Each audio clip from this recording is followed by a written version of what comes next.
Na asante za asubuhi kwa habari na Watanzania kwa ujumla. Sisi kama Young Africa, maandalizi ambayo tushapata kutoka kwa walimu wetu yamekwenda vizuri kabisa, na leo jioni tutakuwa na session ya mwisho kabla ya kuelekea katika mchezo wetu. Kwa ujumla maandalizi yatakuwa yamekamilika leo jioni kwa ajili ya mchezo na dhidi ya Singida. Na karibu sana swali kwa Mohamed.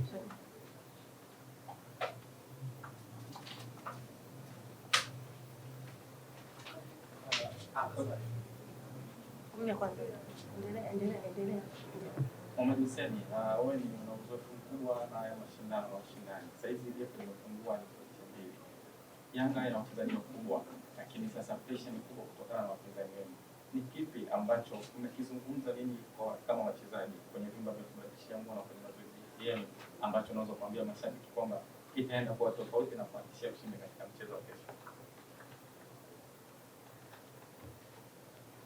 Kama ulivyosema gap ilikuwa la pointi 5, sasa hivi ilibaki la pointi 2. Nadhani kwa sisi kama wachezaji hii ni alamu ambayo tulipatiwa. Kwa hiyo tunatambua ugumu wa mechi ya kesho.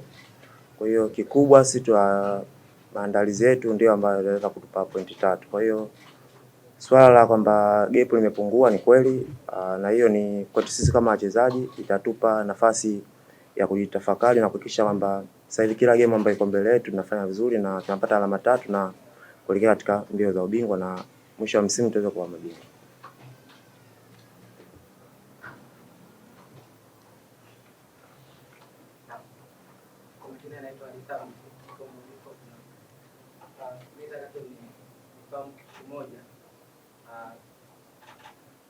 Unapoelekea katika mchezo wa kesho dhidi ya Singida, ninyi wachezaji wa Yanga mmeweza kuwapa hali gani baada ya kupoteza ule mchezo dhidi ya Dodoma Jiji? Lakini pia katika mchezo wa kesho una neno gani kwa mashabiki ambao wengine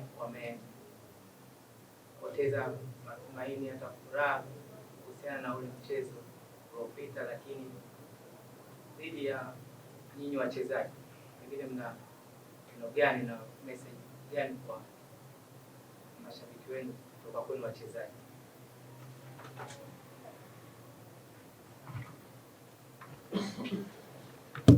Kama nilivyosema awali kwamba mchezo wa kesho ni muhimu kwetu, na ukizingatia kwamba tulikuwa mbele kwa alama 5 dhidi ya mpinzani ambaye tunakimbizana naye, lakini sasa gap limepungua. Kwa hiyo tunatambua umuhimu wa mchezo wa kesho, lakini sisi kama wachezaji baada ya kupoteza ile game ya Dodoma, nafikiri nimesema hapa kwamba ilikuwa ni alarm kwetu. Kwa hiyo tunatambua kwamba sasa tunataka tukaze kuhakikisha kwamba kila mchezo ambao uko mbele yetu tunafanya vizuri. Lakini pili, mashabiki wetu nadhani pia ni watu ambao wanatusupport sana, na hata mwalimu wetu kasema kwamba wao ndo wachezaji wa 12. Kwa hiyo tunaamini kwamba wataendelea kutusupport mpaka mwisho wa msimu na kuhakikisha kwamba wote kwa pamoja tunapigania alama 3 katika kila mchezo na tuweze kufikia malengo ya timu. Swala mwisho. Kukosana kwenye mechi baadhi ambazo wamecheza na wewe au kuwepo ili kuuliza kiasi gani ama ulikuwa na natijaje, lakini pia tunafahamu mechi ni inahusisha wachezaji wengi, lakini natamani kutoka fahamu kutoka kwako unatamani kuwepo kwenye mchezo dhidi ya Singida. Nafikiri jukumu langu la kwanza ni kuhakikisha kwamba napata nafasi ya kucheza, lakini siwezi kupingana na injury inapotokea. Kwa hiyo nipo katika position hiyo ya maumivu, lakini naamini kabla ya ligi kuisha inshallah nitakuwa nimerejea kuhakikisha kwamba naipambania timu yangu na napata mafanikio kwa pamoja. Shukrani sana zungumza. Kikubwa na mimi nichukue nafasi hii kwanza kuwashukuru sana mashabiki wa Yanga kuhakikisha kwamba kila sehemu ambayo tunaelekea katika mikoa wanatusupport, lakini wale ambao hawafiki viwanjani bado wanatusupport kwa dua na sala. Kwa hiyo naamini pia katika mchezo wa kesho pia watatusupport kwa dua na sala, na wale ambao wapo hapa wapo karibu watajitokeza kwa wingi katika uwanja wa KMC kuhakikisha kwamba tunakuja kuzipigania alama 3 kwa pamoja na tunaweza kufikia malengo ya klabu katika msimu huu. Shukrani sana. Naam, hao walikuwa ni timu ya